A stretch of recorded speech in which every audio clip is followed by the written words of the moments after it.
Hello， 大家好，今天是1月20号，美股盘前行情快报，我是阿哲，我们又再次见面啦。美股盘前跳水，蓄势果然为了一跌，但这一跌可能跌出了短线买入机会。因为美股休市了3天，所以阿哲今天的视频内容主要是对于上期视频中同学的留言个股进行分析的，看看其中有没有你关注的股票吧。我们来到今天的行情图版。那么首先我们看到本期视频的行情目录，今天是市场观察纳斯达克指数第282期的视频。那么阿哲会通过以下2个部分讲解本期视频美股的盘前观点。那么第一部分还是要讲一下有关于指数目前的技术面市场观察。那么为什么如果今天下跌，那么可以去寻找买入机会呢？阿哲会通过之前的观点回顾，以及呢今天日内在分时会有一个变盘点，那一个变盘点会决定我们是否要去买股票了。而第3点，我们会讲到日线的趋势，就是当前的股价走势，它在中线、短线上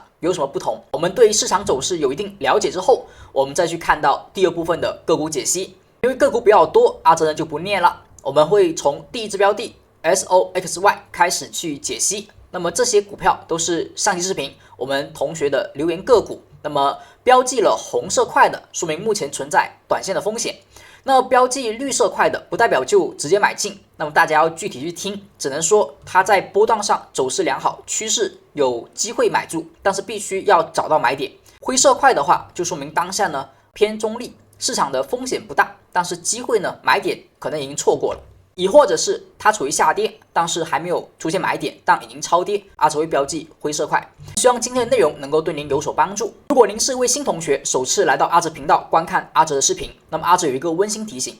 阿哲视频当中一般所涉及到的内容会比较多，所以视频时长一般呢是不短的。如果您不太适应观看长视频，或者说不是每一只标的都是您所关注和感兴趣的，那么您可以看一下下方的时间轴，真的是把每一只标的都划分了段落，那么您点击对应段落就可以跳转到那只股票的一个分析上，希望这可以帮助到您。当然这里阿哲有一个唯一的建议，就是第一部分如果是新同学，那么千万不要跳过，因为其中呢是讲到了之前一些观点的分析和知识点的梳理。如果之前的视频你没有听过，那么这里呢最好认真的去回顾一下。那么我们首先来讲到观点回顾。那么市场为什么在周一出现下跌的时候能够去买入股票，或者说找机会能够做买入动作？因为1月20号呢是新月，它属于一种变盘点。在昨天周一的时候我们就讲过新月和满月的一个技巧或者说技术。曾经市场走过一波单边下跌，而当时这个低点就是新月变盘点，而价格走过一波单边的上涨，而当时这个高点就是满月变盘。所以市场呢每次到一个新月时要注意市场的多方机会，而到满月时注意市场可能遇到上涨的高点风险，这是我们曾经讲过很多次的一个中短线的变盘技巧。所以1月20号是新月变盘，而如果这一天出现明显的跳空下跌，要注意了，这种地方容易后续引发反弹，那么这点就容易是一个短线的买点，亦或者说1月20号附近的下跌容易形成下跌的低点。那么这种下跌低点它为什么只能说看短线呢？因为从波段的角度，如果今天是下跌的，之前市场呢我们连接过一条下降趋势线以及上升趋势线，通过2条趋势线构成的夹角，我们确定了当时1月13号是变盘，而目前来看它是一个变盘高点。这2条趋势线呢它也是一个对称三角形的一个结构，在对称三角当中，它的上升支撑和下降压力在被突破一次之后，目前反向进行跌破。今天从盘前来看，市场是不是还是下跌的？所以它很容易呢把这个下降的趋势线也给跌破。所以突破之后又跌破，我们说过三角形对称整理之后的突破，它如果是先突破再跌破，那么之前的突破就作为诱多来看待。这里的低点变盘很大概率是对于本次破位有效反抽的一个确认，而市场可能再继续走下跌。所以对于短线来讲，本次的下跌是机会；对于波段投资者来讲，目前的下跌你买不买都行，那么最好呢就以减仓为主。我们在过往的1周里讲到了盘前广播，其实都提醒到了这附近都作为左侧我们波段应该减仓的地方了，我们提醒过很多次了，在盘前广播当中。所以波段投资者、中期以上的投资者，这附近早就该卖股票了。那么接下来我们来到第2部分，阿哲会讲一下短线之内今天的第1个变盘点，以及第3部分我们会讲一下波段上，难道真的这里就没有机会了吗？日线上其实还有一些其他的技巧，可以找到一些其他波段中线的买点。当然，一旦日线的买点不存在，那么后续呢将会转为波段的下跌。所以第二部分看一下日内的一个变盘点。那么阿哲呢在盘前广播当中会去写到每天日内的一个变盘时间。像目前你所看到的这些节点，就是阿哲在上周所写到的盘前广播的变盘点。那么图中的变盘是从1月14号到1月16号日内的一个盘中变盘点。每到一个变盘节点，容易产生日内的高低点。当然了，这个高低点它不是精准命中最低点和最高点，那么基本是在那前后偏差呢在1到2根15分钟 K 线之内，那么这是属于合理的偏差范围。当下呢还是稳定的在运行着变盘节点。只要您是订阅粉丝观众，那么这一个盘前广播您是能够在每天美股开盘之前收到的，找助理领取一下就行。那么接下来阿哲讲一下今天的变盘点。那么今天的变盘点，在阿哲录制本期视频的时候，阿哲是算出了其中第一个变盘呢，就是今天开盘的第一根 K 线，也就是阿哲这边的时间10点45分。美股市场的波动性比较大，所以有些时候的交易日它开盘第一根 K 线就容易变盘，就像我们上周的周五这一天一样，开盘第一根 K 线为变盘点。那么今天也是一样的。那么上周五的时候开盘是高开高走，所以变盘呢出现了高点。那今天如果是低开低走，那么变盘的第一根 K 线将容易产生一个低点，所以日内的绝佳时机买入机会，那么应该是在今天开盘第一个15分钟 K 线的时候。当然了，这里作为散户交易者来讲，我们最好还是用右侧来判定，最好在出现这一根 K 线之后下一根15分钟是有所抬高的低点，构成一个底分型，那么看反弹的一个概率会更大。出现一个价格变盘点之后，构成的是一个顶分型，市场容易往下跌的概率更大。所以每个变盘点前后关注一下它的分型结构是顶分型还是底分型。而如果市场第一根 K 线确实如期变盘是一个低点的话，那么我们在盘中另外的时间节点上就要小心可能是变盘高点。那么其他的一个变盘点，阿哲目前还在计算当中，在今天的开盘之前会进行发布到我们的 Telegram。那么截至目前为止，阿哲的变盘时间还未完全计算完成。在录制完视频之后，阿哲会继续的去进行计算统计，而后在美股开盘之前发布到我们专属的 Telegram 频道组当中，那么为大家去进行提供今天的一个盘前广播信息。如果您是未订阅阿哲的同学，那么也可以呢点击视频底下的订阅按钮，在点击订阅之后，您会成为已订阅的粉丝观众，而您只要把这个全部铃铛打开，那么未来阿哲的每一期视频您都可以及时的收听得到。那么完成以上的动作，您点击订阅阿哲之后您就可以去找到助教老师去领取我们的一个盘前广播了。在目前所弹窗的右上角有助教老师的联系方式，那么您点击之后呢，就可以找助教领取今天的一个盘前广播。接下来我们将来到第三部分，第三部分呢是关于日线的趋势解析。那么日内我们知道了第一个变盘点，那么就是第一根开盘的15分钟 K 线。阿哲这边时间呢是10点45，那么如果是美股那边应该是早上的9点45，那么这两个时间，这是对于短线的同学可以关注的一个节点，寻找买点的一个地方。而对于日线，就是你不做短线，但是你关注波段，那如果我前面高点减仓了，变盘高点之后我卖股票了，那么如果现在出现下跌，我怎么去重新再次思考，我要继续减仓还是继续买进，找低点去买呢？那么接下来我们看一下日线的趋势解析。当前你所看的是纳斯达克指数的日线图表，在日线图表当中有一个指标模板，阿哲呢一直有在使用的趋势交易模板，它叫做山海趋势图。在这个模板当中有很多的一个提示信号，那么都是阿哲呢比较喜欢去用到的。我们现在关注的就是它的趋势识别，这一个飘带可以让你去识别目前的趋势是属于上升趋势还是下降趋势。如果它是一个紫色带，那么就说明是一个上涨趋势，黄色带为一个下跌趋势。这个趋势呢，不是说转为紫色就是买点，或者转为黄色就是卖点，它有一些不同的使用技巧。如果是一个上升趋势波段，那么说明股价回调时应该找买点；如果是一个下跌趋势波段，一般股价上涨时应该寻找卖点，这是其中一个逻辑。所以当你发现市场处于一个紫色的飘带的时候，下跌你应该去找买入的信号。而当前我们看到是它又处于一个紫色的飘带，在紫色飘带当中，如果市场是下跌的，那么飘带依旧是紫色的，那么这种时候它很多时候破了这个飘带会出现反向行为，所以飘带产生时它是一个支撑。那正常一只股票它在飘带之上回调时是会有支撑的，而相对强力的下跌，它可能容易走坏的话就会跌破飘带，但一旦跌破飘带，市场又容易出现反向行为。所以一般紫色飘带任何的一个下跌，我们都以找买点为主。而黄色飘带就反过来。所以你会看到之前这一波长时间的上涨，它都是紫色飘带，那么你就会知道紫色飘带只要它还是保持紫色，那么只要下跌在飘带附近有支撑，就应该是买进机会。股价下跌在飘带附近有买入信号，就应该买进。价格下跌破了飘带，就容易出现多头进场，破飘带就容易多头进场，是吧？破飘带就容易出现多头进场，所以这是一个相对无脑，但是又概率比较大的一种趋势交易方式。就股价紫色带往下破飘带，就找机会买进；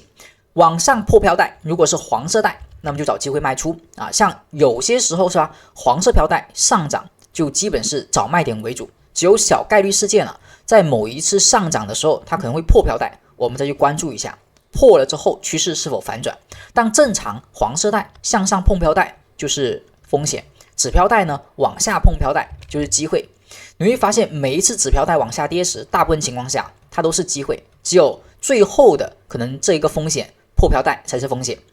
那我怎么知道目前破飘带会不会有机会，以及后续会不会转为风险？其实这里有一个小小的技巧，就是您如果是订阅粉丝同学，应该可以看到啊，您手中有这个上海趋势图，然后你看到某只股票破飘带的时候，你要这么去用，就破了之后你要看一下有没有交易机会，比如说它会不会有这种踏浪 K 线，以及会不会有这种钱袋子，如果有的话就最好，如果没有的话，那么你可以这么去做，数 K 线破位的第一根 K 线为1号 K 线，那么它的第二天为2号 K 线，2天里正常如果只是普通的假破位，它是一个下跌机会，买入机会，那么它在这2天内会止跌的，价格走势就容易出现反向行为。如果它都不破飘带，那么这种情况下站回飘带就是一个买点，所以这是一个绝佳的一些买入机会。而如果你发现破了飘带，破了1根，破了2根，有蓝 K 有突破，也有买入机会，但是这个买入机会后啊，它无法再创新高了。我们知道趋势的运动是不断新高和低点抬高，这种叫上升趋势。当某一次破了飘带，买了赚钱是赚钱了，但是它无法新高的时候，再往下跌，你要知道这里容易走弱，而市场在这种走弱的环境之下呢，趋势将会一去不复返，它至少会产生更大级别的这种下跌。所以当前的市场走势，我们要知道它已经产生了一个紫色带，所以当下呢，我们的具体操作就是它跌破飘带，你要看一下有没有蓝色 K 线，有的话呢，找机会突破买进；如果没有蓝色 K 线呢，就看破1根、破2根，2天里面它会有一个支撑，这个支撑位之上站上飘带，在附近找做多机会。那如果今天又往下破，再破飘带呢？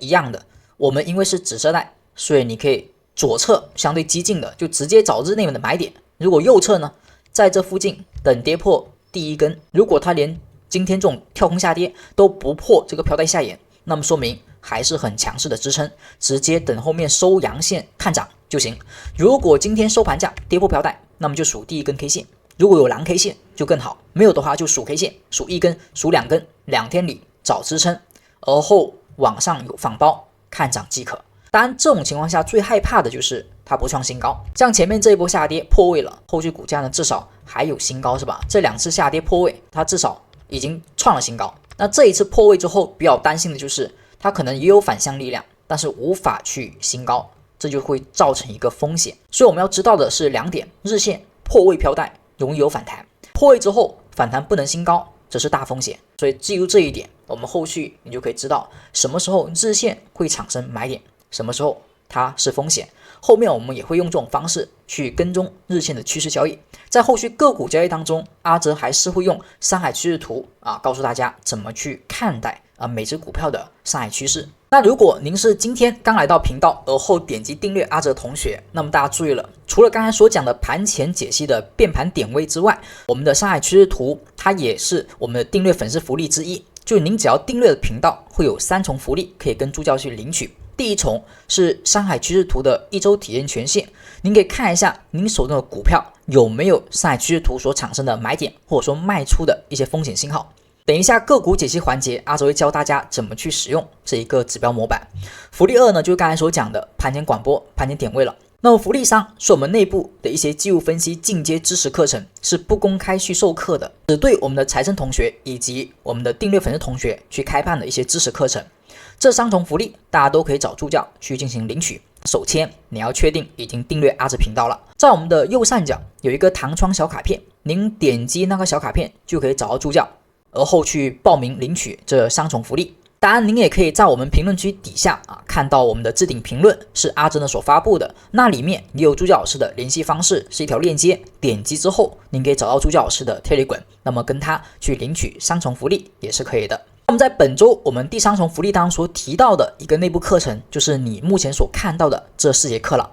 我们本周呢会讲到趋势为王，如何在趋势角度去进行实战，在个股当中用技术分析趋势去进行把握一些机会和规避一些风险。1月20号已经开始第1节课程，所以如果您是今天才看到阿哲视频，您可能错过第1节的直播课，您可以跟助教老师领取回放，后续的课程呢就赶快赶上末班车，那么不要错过后续每节课程的直播。明天早上是阿哲讲到的看懂市场强势股择时交易，大家不要错过明天早上香港时间早上10点的直播内部课程。那么阿哲也很感谢大家首次见面就能够订阅阿哲，也希望呢大家在订阅之后能够立刻马上掌握一些知识，立刻用在自己的平时交易当中。希望以上3重福利能够对您有所帮助。接下来我们来到第二部分，第二部分呢就主要是个股解析了。我们看到第一只标的是 SOXL， 那么当前我们所看的是半导体3倍做多，那么这一只标的我们可以看到它的整体趋势。首先上海趋势图呢有一条白色线为龙门线，它呢是中长期个股的生命线，只要这条线呢是往上走的，说明在中长线上我们认为它的趋势是很 OK 的，是没有问题的。股价在这种趋势线上运行，只要往下靠近这个趋势线它都是机会，它的级别会比飘带更大。飘带呢是中短线的趋势识别，上涨和下跌，所以飘带上的回调很多时候是短线短波段的一个买点，而我们的龙门线的回调一般呢是相对中线以上的大波段买点。所以这个趋势呢你要识别好是哪种趋势。所以当下的半导体3倍做多，它的中长线趋势是好的，但问题是目前离得太远了，所以中长线趋势再好，它也不是作为一个中长期的买点所在，已经错过了最好的布局点。低位没有布局，上涨加速时就不要以中长线去买入。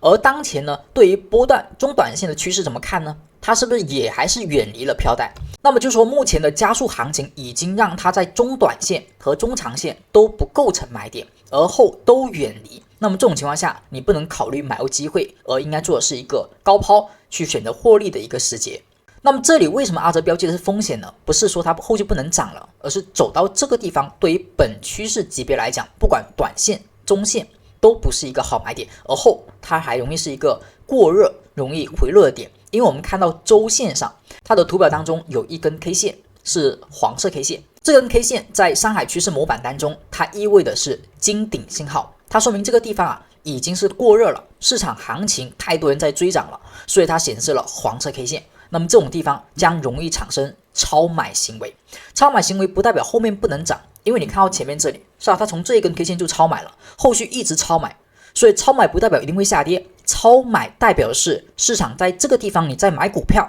有容易追高的嫌疑，你可以在低位看到白玉，看到一些抄底信号去买进，而看到金顶的时候呢，你最好不要追涨，因为金顶一旦出现消失，就是它的黄 K 一旦消失，市场容易陷入调整，这个调整是大概率事件，它比黄 K 周还能继续加速涨的概率要大很多，所以正常用上海趋势模板，我们看到黄色 K 线时就不要追了。之前的半导体3倍做多，这里黄 K 消失之后，连续震了几周震了6、7周，那么像前面这里黄 K 之后，后面虽然还涨了那么2、3周，但是已经是高点，而后一波下跌。如果你在黄 K 周去买股票，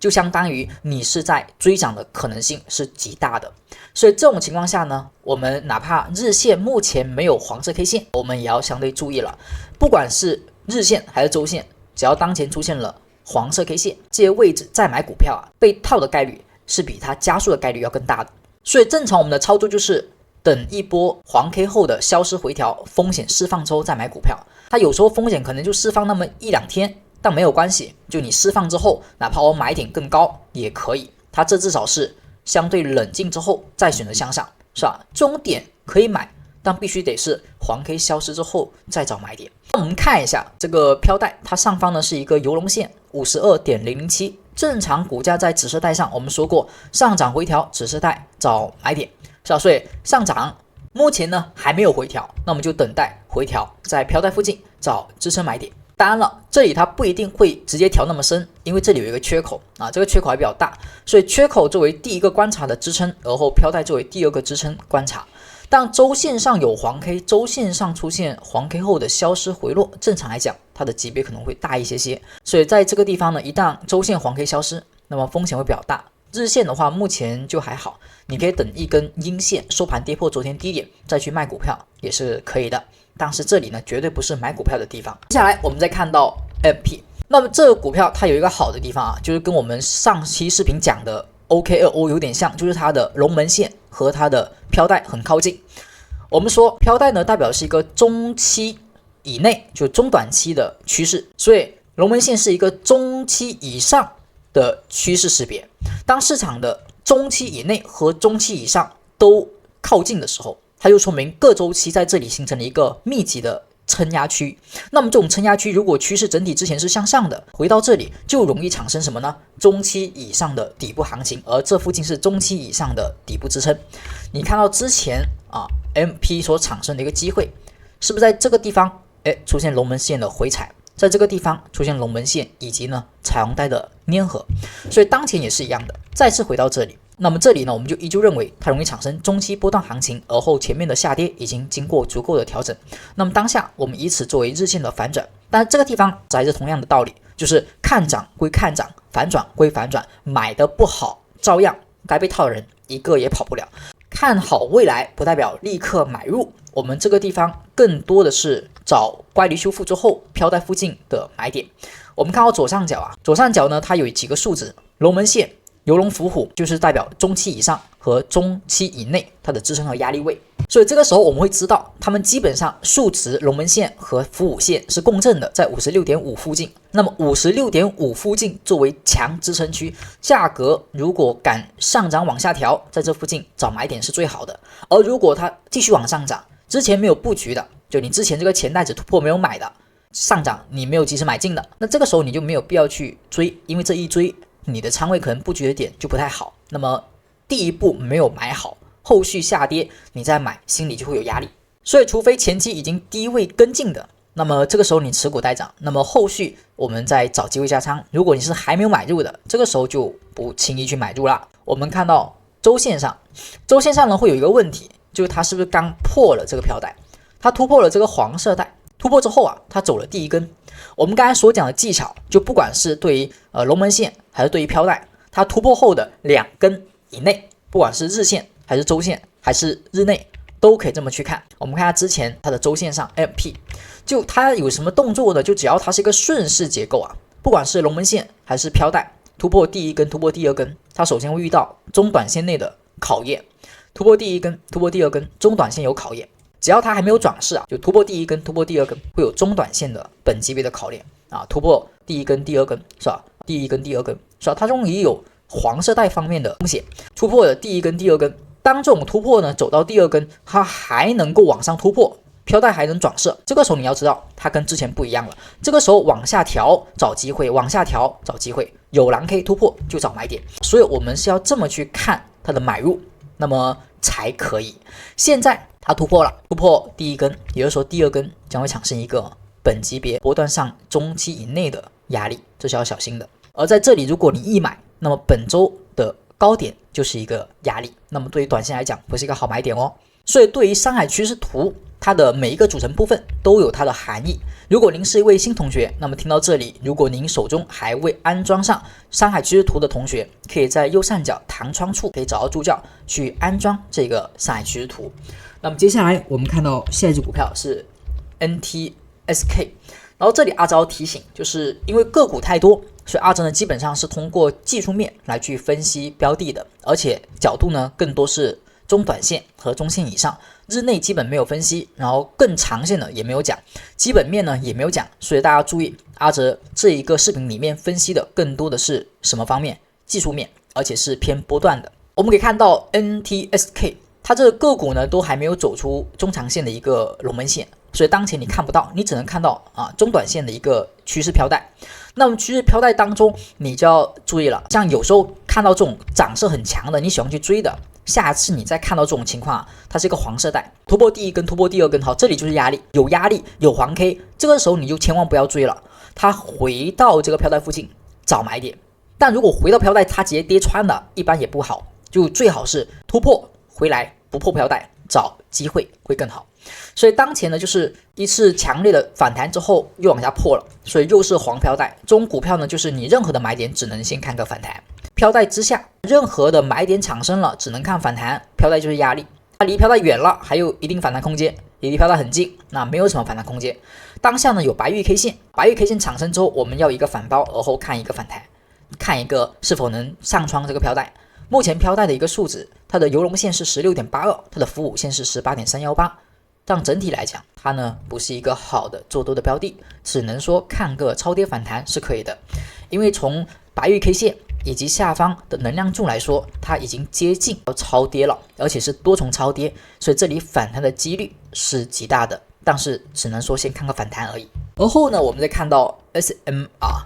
这个股是不是一眼过去，日线上它也还是在龙门线之下，龙门线走平，所以中长期的趋势呢开始慢慢的走坏了，它已经有效跌破了，那么龙门线就会产生压力。那么这个股好像阿哲在周一的直播当中有讲过，就可以说看它的一波向上修复乖离，因为它离龙门线远了之后，它会受到牵引，就像股价呢上涨中长期涨多了，是吧？它涨多了，离龙门线远了之后，它会被牵引，然后去寻找支撑，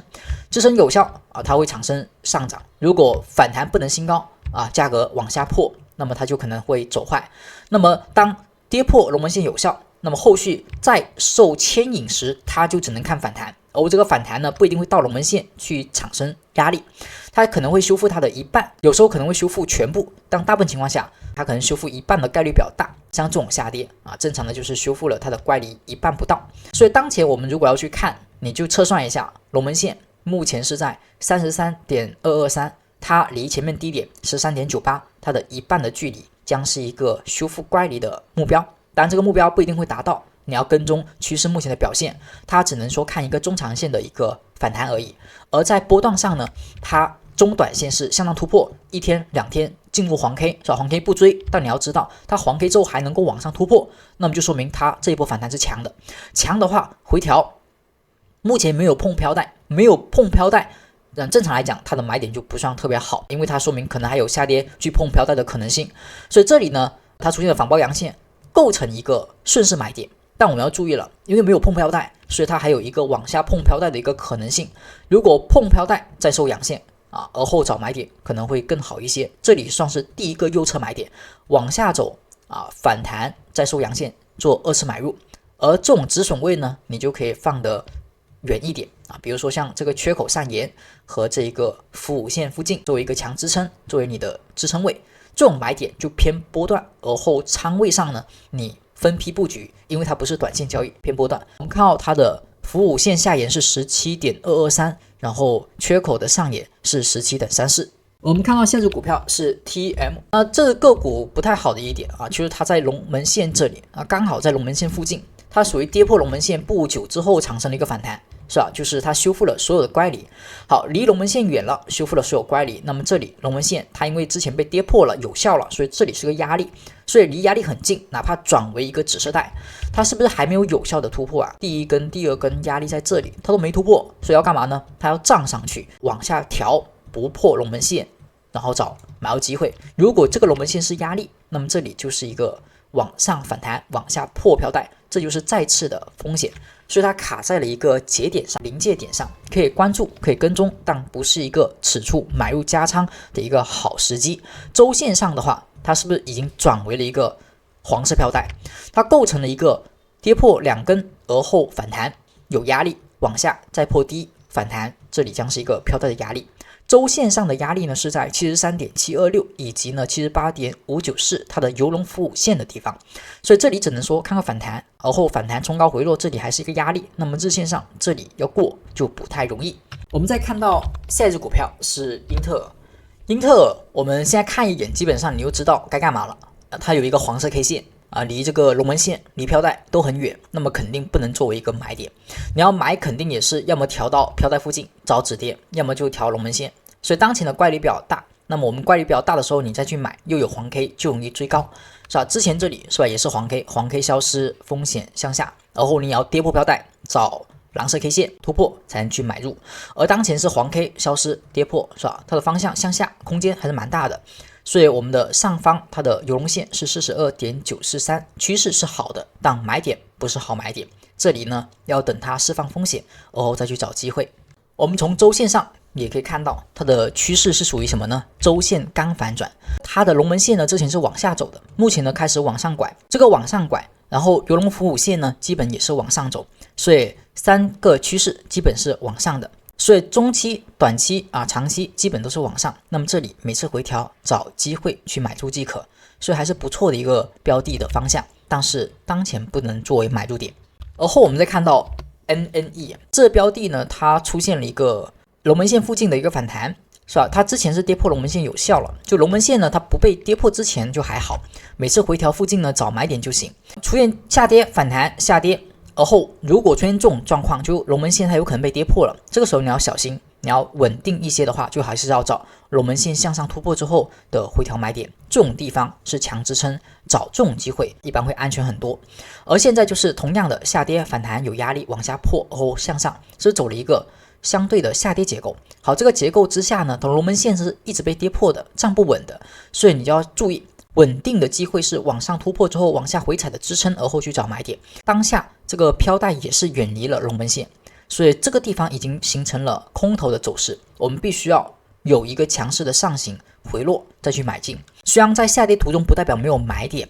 是吧？你看到这个有蓝色 K 线，有这一个上台柱产生的时候，其实它有一些机会产生，但是很多时候趋势不好时，这种机会一般就没有太多惊喜，它只能说做一些反弹而已。而反弹呢，一般后续会容易破低点，所以这种地方它的趋势结构就容易是低点降低。那么如果要改变这个结构，那么就要突破龙门线回踩不破有支撑，那么看一波趋势的大行情。现在呢就还不行，只能说这里是一个压力，龙门线在 35.70， 而下方的游龙伏虎呢是在 31.554 和 30.739。 而后我们再看到下一只股票是 VST，VST 同样的一个格局这一样的是基本是下跌的一个波段，看到下方的一个能量柱基本上都是红了，一片红就说明都是一个下跌能量，偶尔有反弹也构不成太强的这种多方能量进场。近期呢又出现反弹见到黄色 K 线，而后离龙门线很近的时候出现了破位，这种情况下呢短线这个地方其实就很难去突破了。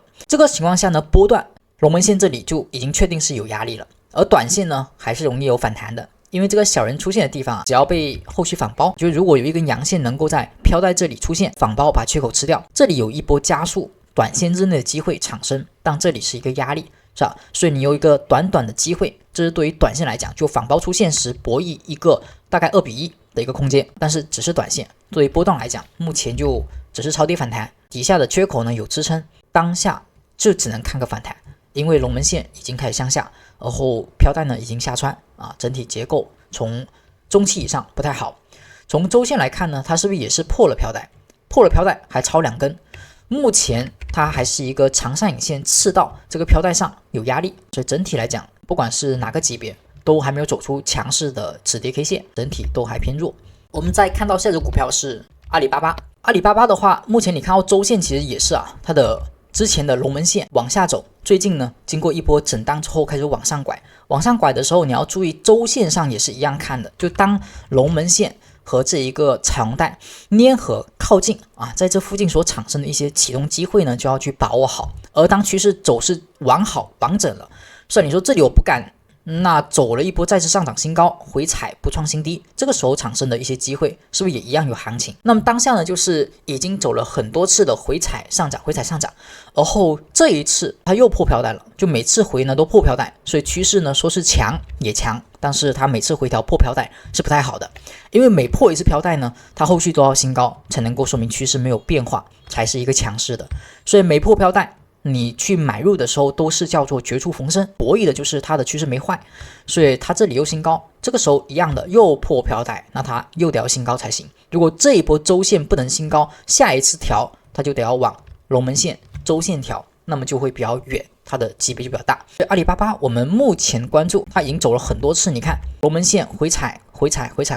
这些龙门线回踩的地方其实都是非常好的一个地方，结合一些信号 K 线啊、白玉 K 线啊、蓝色踏浪 K 线啊，或者说钱袋子是吧，在附近产生，都是一个很好的空间附近的一个买点。当前呢就是一波下跌，单边下跌，而后它是不是一直都是黄色趋势？黄色带突破1根2根就是风险，是吧？突破啊就是风险，就大部分情况下突破就是风险。这一次突破终于还没有出现明显风险，还能涨，那你就知道往下调支撑找机会，然后它离龙门线又比较近啊，所以这个地方可以做一些布局博弈周线上一波左侧前高的目标。好，我们看到它的一个支撑还是有的，这个地方的缺口可以作为一个强支撑，然后就是牛龙线 158.046 作为支撑点。我们再看到下只股票是 ONDS， 这个个股呢是已经回调到了龙门线上，然后它整体是一个很稳定的长时间的一个紫色飘带，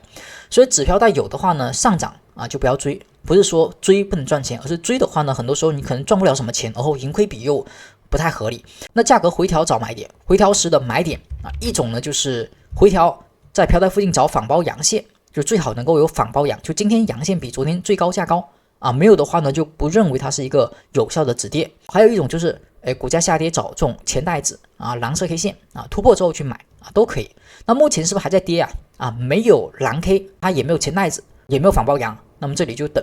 止跌。那么你要关注的是这个波段上它的下沿是 10.132 伏虎线，游龙线呢是 12.183 啊，它的趋势还比较强，但是一定要找到好买点才去买。如果今天有一根低开高走阳线，其实也可以作为一个买入机会。而后我们再看到一只股票是奈飞，奈飞这个股你只能说看它的超跌反弹的机会，就是它都已经是黄色带很久了，然后呢它的龙门线也一直往下，所以这种情况下它已经不是一个很顺畅能够做长期的一个做多的，就龙门线向上出现的这种回踩是吧？我们说这个机会就是大机会，但龙门线向下了，这个时候龙门线是一个风险，你做多只能做一个反弹，而且当前也只能说看个反弹。所以目前我们先要知道的是，它得要先走强的第一步，先破飘带，破2根不能跌，破2根要走支撑，破2根就跌，这种一般就是小机会、小波段啊，破飘带都破不了，就小机会。所以每次反弹到飘带附近啊，连它都过不了就很弱。所以现在呢，为什么阿哲标的是一个绿色块？因为它跌到这里已经是超跌的比较严重了，它是上方有白玉 K 线，下方呢红柱也是白色，这说明它是主图副图山海趋势图当中的双超跌信号。所以这种地方一旦有反包阳线出现呢，它去突破飘带的概率是极大的。那么这一波突破很容易是一种比较强势的积蓄很久的突破。但这里要注意的是，我们的一些买入信号，你除了可以看反包阳的话，其实在这个地方的信号呢就不算特别强，你也可以看一种左侧的交易信号。奈飞的话，目前的股价下跌，它是有一个 TD 技术的13，就是买入13，那买入13之后的买点就是要比4天前高。如果您是财神同学学过 TD 技术的话，你应该会知道，迪马克先生呢，除了下跌有个九转信号之外，它还有一种就是九转之后不止跌，继续下跌的话，它有个技术13。好，那么这里呢就是一个技术13。当时奈飞上一周是吧，这一根 K 线1月8号周四的时候有了一个迪马克的技术13。好，13出现之后，你的买点是什么呢？就是要比4天前收盘价高。好，所以你会发现它这里又出现了一个9，就下跌股价走势啊，它的九转只能说有可能衰竭，有可能止跌，但不代表一定会止跌啊。所以下跌趋势一般哪怕有九转也不要随便买。那么它要比4天前收盘价高，这里其实都没有，是吧？就是比如说这里这一天它的4天前是谁呢？1、2、3、4就要这么去比，就它呢和4天前去比，是吧？它和4天前比，就这样的话呢，我们去看到当有一天收盘价比4天前高的时候啊，比如说今天的话呢要跟谁比呢？1、2、3、4跟这根阳线比，如果今天收盘价是这样一根 K 线，那么就构成了技术13后的买入信号，所以这个呢是一个超跌后的买点啊，可以这么去看。当前它属于多层次的超跌，多种技术的超跌，但买点还差一点，没有出现。一旦出现，大概率本次反弹能破飘带，而后找支撑，看一下是否能构成反转，去修复与龙门线的乖离。现在这个股我们看一下 CRM，我们一眼看过来，是不是它也在龙门线附近？而后它的龙门线是产生是压力，所以它是一个长时间的下跌走势。在龙门线下跌时，它有时候的行情你只能博一种修复乖离的行情，是吧？刚才所讲的奈飞也是，你就找修复乖离的行情。而目前它就是已经修复了乖离，股价呢往上突破。那么如果是龙门线的话，也是一样的，突破龙门线数一根数两根，这里是压力。好，压力位不过，那么股价往下调，还跌破了。那么这种地方呢，其实就还不能说这个龙门线是支撑。那么飘带也是一样的。那么当中短期、中长期都不好的时候，所有的买点都只能做短线啊，不能看得太远，不然的话你可能就会吃到这种下跌。所以下跌行情当中呢，火中取栗的一个手段就是找它的超跌反弹点，危险性会比较大。目前又超跌了，又准备双超跌，底下的这个能量柱也准备下穿到这个前海线之下，也接近超跌。所以现在呢，就等一根反包阳线，可以看反弹。但也只能说看看反弹，它的龙门线在 253.582。 我们再看到下只股票是 SMCI， 它是不是也处于一种长时间下跌？这种下跌呢，有底部信号，有类似一些止跌的信号出现了，长阳线了，已经突破飘带了。但是我们突破飘带呢，你要注意了，突破的第一根不算什么，要突破第二根，而后还能涨才算强势。像之前这里是往上突破的第一根、第二根，好，股价呢还能够往上涨，回调找支撑。找机会，这种才是真正的买点。那如果它在反弹的时候，比如说像前面这种下跌啊，它每次反弹都突破一根、突破两根就没了，你感觉好像有反转信号，但是它其实不是，你只能找什么？找突破一根、突破两根，好，还能突破的回踩找机会。那回踩它没有买点，那么就不要了，没有什么机会。所以像这种突破一根、突破两根，是吧？你如果做追涨那可以，但如果你要做趋势，你要看久一点的话，这一波上涨回踩没有买点，那么就不是机会，它依旧是反弹。只是比较强一点，那唯有什么呢？唯有一波股价突破一根两根，是吧？又是下跌，这里突破一根两根，又是下跌，好，往上突破一根两根还能突破，这里还能突破了，回踩找买点，你会发现你可以买到这种波段上啊，就会比较好。所以当下也是一样的，我们等什么呢？等一根两根突破，然后回踩找机会，那么它会修复这个龙门线的乖离，那么是一个机会，当下还没有一个好的买点。周线上的话呢，也还在龙门线附近，但是已经破位比较深了，跌破了很多周了。但是跌破之后啊，它走的是震荡，这是一个比较好的。当下呢，有一个周线上的信号，就是蓝色 K 线被突破了，这根突破的 K 线还比较强势，而且还破了前带子，所以当前的 SMCI 可以去关注日线找回调买点，但是现在买就相对容易买到冲高的地方。下只股票我们看到 APL， 苹果的话最近这个下跌是比较强的啊，因为它其实已经不是在走一个中短线的修复乖离，它是在走一个龙门线的修复，龙门线的距离呢就比较远，它目前修复超过了一半了，所以整体走势是越来越靠近龙门线，那么它的机会呢就会越来越大。当市场处于龙门线之上，飘带呢是一个止蝕时，每次的下跌回调找买点，找买点。当你发现回调时它买点开始打止损了，或者说它没有买点了，直接破飘带反弹有压力，这个时候就要注意了，及时把之前的筹码也要获利兑现了。所以当下呢，它就会往龙门线去靠拢的时候，龙门线目前还在 239.516， 如果真要跌龙门线，空间比较大。它目前也是有一个双色，底下和上方都是白玉，那么都是双超跌之后，它的买点没有太好，因为它的白色 K 线消失的时候是这一根，所以这一天呢要被突破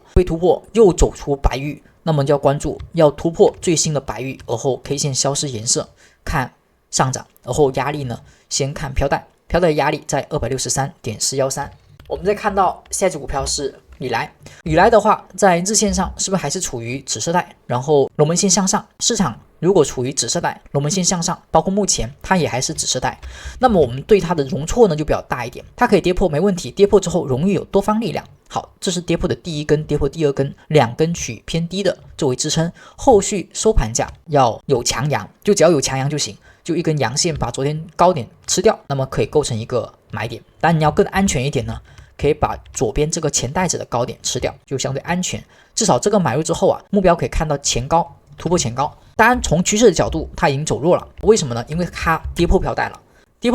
股价反弹，收盘不能新高，这是不是一个趋势反转2B 结构？所以价格往下走，这里哪怕有买点反弹，它如果不创新高，就走出了反转态势，那么170依旧要修复的。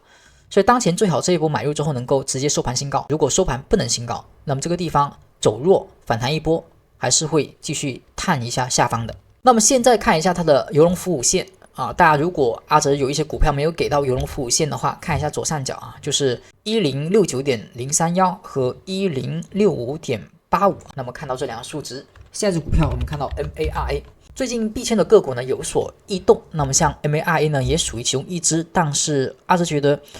对比 Coin 啊 MSTR 来讲，阿哲看的比较少啊，因为它的图形会相对来讲不是很好看啊。像 MSTR 和 Coin 它至少呢都有下跌后的三台柱。那什么叫三台柱呢？就是这一根 K 线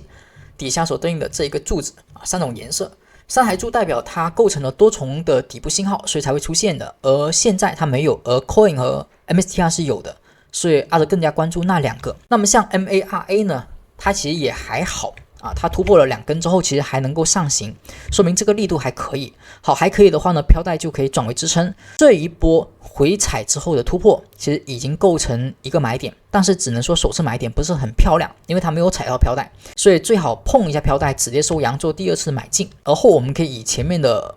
低点作为一个止损，那么去博弈一下这波行情。但是它的话，只能说有机会，图形上有机会啊，但整体还要去跟踪。它的力度目前不是很强，从周线上来看，它其实也是龙门线向下，整体来讲它的上方压力比较大，就是周线上的这个压力 12.85 啊，离的距离不是很远。我们再看到下一只股票是 SOFI， 这个股整体也是向下运行，是一个收敛的状态。收敛状态呢，它容易选择一个方向，目前是一个龙门线向上，靠近龙门线，所以它要么选择下破去靠近龙门线找支撑，而后给机会，要么是向上突破，然后去寻找方向的改变。它的飘带中短线上讲还是空方占优的，因为它突破1根2根之后都是有压力的，1根2根突破都是有压力的，所以这种行情呢往下还跌破了。所以目前没有给到太好的一个机会啊，你只能找到短线机会，就是像这种蓝色 K 线产生的时候，你在这附近找一些反包的机会，比较强势的阳线，然后去做这种反弹。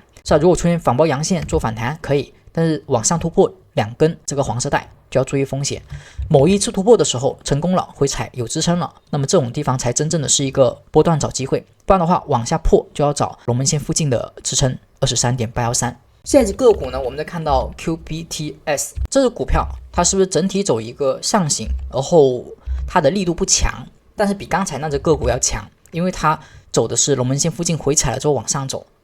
往上走的力度不强啊。往上走的时候呢，它有点像反弹，就是对于前面这一波下跌的反弹，而反弹的力度它连一半都没有到现在，所以这个力度呢是时间很长，但是空间很短，这种情况下就说明多方不强，它再走一个收敛。有点像是下跌之后的一个熊起的地方，如果再往下破，那么170可能要被破，所以这是要小心的。当反弹不强时，就容易空方再次寻找机会。它目前突破1根2根，还是往下跌破了，往上呢是吧？突破1根2根是吧？还是有压力啊，1根2根就有压力，就整体的力度不算特别好。这种蓄势呢，它必须要走特别明显的向上选择才行。而很多股票可能比它强，所以不作为主要的选择。在周线上也是一样的。之前周线回调时找这种地方的买入呢，你会发现买了之后它不怎么涨，如果买了之后不怎么涨，连左边这根阴线都过不了，就不强。一旦收阴线破，那么风险就比较大，所以这也要小心。周线上的支撑 25.906 后，我们看到日线上的服务线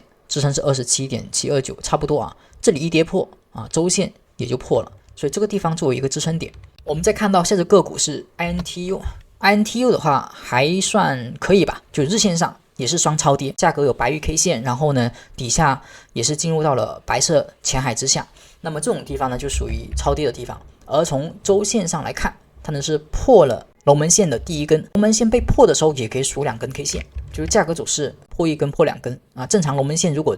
相对还是有效支撑的话呢，它不会破2根以上，就基本上它会破1根2根就找到支撑点了。所以当前的 INTU 它就一样的，这是破的第1根，那么本周呢就第2根，2根里面会有一个支撑，后续容易在这里产生反弹的力量，那么借此日线的超跌反弹就有利可循。